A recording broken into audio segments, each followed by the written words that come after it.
જય દ્વારકાધીશ, ઓમ નમો નારાયણ। ચાલો મિત્રો જાણીએ એવા મંદિર વિશે કે જ્યાં માનતા પૂરી થતા ઘંટડી એટલે કે ટકોરી ચડાવવામાં આવે છે।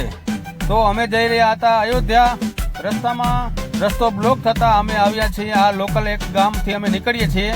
આ ગામથી રસ્તો નીકળે છે, નાનું એવું ગામ છે। ગામમાં મેરાઈ માતાજી કરી અને એક માતાજીનું મંદિર આવેલું છે। અહીંના ગામવાસીઓએ રસ્તો બ્લોક થતા અહીંયા જે મુસાફરીઓ, પ્રવાસીઓ અને ભક્તજન અયોધ્યા જવા માટે જે નીકળે છે એમના માટે અહીંયા જમવાની વ્યવસ્થા, નાસ્તાની વ્યવસ્થા કરી હતી। તો ધરાર હાથ જોડી અને બધાને નમ્ર વિનંતી કરી અને પ્રસાદ આપતા હતા। અમે પણ ત્યાં ગાડી વોટ કરી અને પ્રસાદ ગ્રહણ કર્યો અને પછી આ મંદિરની મુલાકાત લીધી। તો જાણવા મળ્યું કે આ મેરાઈ માતાજી તરીકે ખૂબ પ્રચલિત મંદિર છે અહીંના લોકલ એરિયામાં, બધા આ એરિયામાં। અને અહીંના બધાય માણસો ખૂબ માતાજીને આરાધ કરે છે, માને છે, પૂજે છે। અને એક લોક માન્યતા એવી છે કે આ મંદિરે કોઈ પણ માનતા રાખવાથી એમની ઈચ્છા જરૂર પૂરી થાય છે।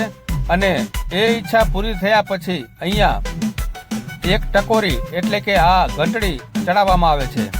આપ જોઈ શકો છો ચારે બાજુ આપને બસ ઘંટ અને ઘંટ જ દેખાશે, નાના મોટા, જાડા પાતળા, દરેક જાતના બધા ઘંટ અહીંયા આપને જોવા મળશે। બહારથી આપ દ્રશ્ય જોવું તો ખૂબ અલગ પ્રકારનું લાગે છે। અહીંયા પૂજારી બાપાની મુલાકાત લીધી અને ત્યાંથી અમને જાણવા મળ્યું કે કોઈ પણ માણસો અહીંયા માનતા રાખે છે તો એ માનતા જ્યારે પૂરી થાય છે ત્યારે એ લોકો ઘંટડી ચડાવે છે। આ મંદિર આવેલું છે સુલતાનપુર શાહપુર હાઈવે ઉપર, સાહનપુર કરી અને એક નાનું એવું ગામ આવેલું છે। આ હાઈવે રસ્તો બ્લોક થતા બધાય માણસો આ રસ્તા દ્વારા અયોધ્યા જવાની કોશિશ કરતા હતા। એમાં અમે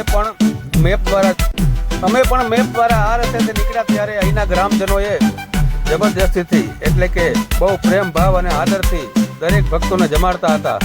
અને અમે પણ ત્યાં પ્રસાદી લીધી અને આ મંદિરની મુલાકાત લીધી ત્યારે જાણવા મળ્યું કે આ મંદિર માતાજીનું મેરાઈ માતાજી કરી અને એક માતાજી છે એમનું આ મંદિર છે।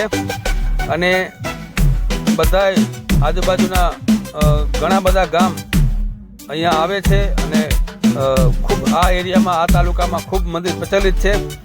જે પણ ભાઈઓને કોઈ પણ મનની ઈચ્છા હોય અને મનોકામના માનતા માને છે અને એ મનોકામના પૂરી થયા પછી એ લોકો અહીંયા આવે છે અને ઘંટડી ચડાવે છે। આવી એક લોકવાયકા છે। અને એક લોકવાયકા એવી છે કે આ જે મેરાઈ માતાજી છે એ એક રાજાને સપનામાં આવી અને એમને સંતાન ન હોય ત્યારે એ માતાજીને એને અહીંયા મંદિરે આવવાનું કહે છે અને એક ઘંટડી લઈ આવવાનું કરે છે। એ ઘંટડી અહીંયા વગાડે છે અને પછી એ ઘંટડી અહીંયા બાંધે છે। ત્યાર પછી આ સિલસિલો ચાલુ થઈ જાય છે અને એ રાજાને ઘરે પુત્રનો જન્મ થાય છે। પછી એવી એક લોકવાયકા જ થઈ ગઈ છે કે કોઈ પણને કંઈ પણ ઈચ્છા હોય, ખાસ કરીને પ્રેમી જોડા અહીંયા આવે છે, માતાજીને પગે લાગે છે અને એ ઘંટડી બાંધે છે અને ટૂંક સમયમાં જ તેમને ત્યાં પારણું બંધાય છે અને પાછા એ લોકો આવે છે અને માતાજીને અહીંયા પોતપોતાની શ્રદ્ધા અનુસાર નિવેદ કરે છે અને આ નાની એવી ઘંટ અથવા મોટો ઘંટ એ ચડાવે છે। આ અહીંયા મહિલા આજુબાજુના ગામમાંથી આવે છે અને અહીંયા જમવાનું બનાવે છે તથા માતાજીને નિવેદ ધરાવે છે।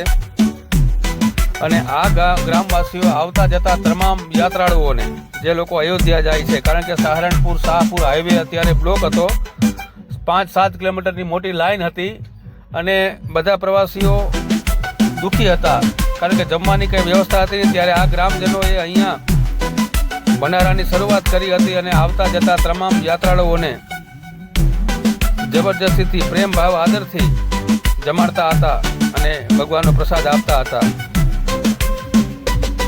તો આવું કંઈક આ ગામ હતું અને અહીંનો અમને આ સારો પ્રતિસાદ મળ્યો। આ મરીમાઈ માતાજી મંદિર છે, આગળનો ગેટ, આ ગામનું કંઈક બહારથી નજારો આવો છે। ખૂબ પ્રેમાળ ગ્રામવાસીઓ હતા, અમને ખૂબ આદરભાવ સત્કાર આપ્યો અને જે પણ યાત્રાળુ અહીંથી નીકળ્યા એમને સારી એવી આ સેવા ભાવ કરી આ લોકોએ કાયમ માટે યાદ રહેશે। અને એમને અમારો એડ્રેસ પણ આપ્યું કે આપ જ્યારે દ્વારકા બાજુ આવો ત્યારે ચોક્કસથી અમારી મુલાકાત લેજો. ખૂબ અમને આદર ભાવથી રવાના કર્યા. હાલો તો મળીએ હવે આગળના વિડીયોમાં. અત્યારે અમે જઈએ છીએ અયોધ્યા. તો આ વિડીયો આપણને કેવો લાગ્યો ચોક્કસથી જણાવજો.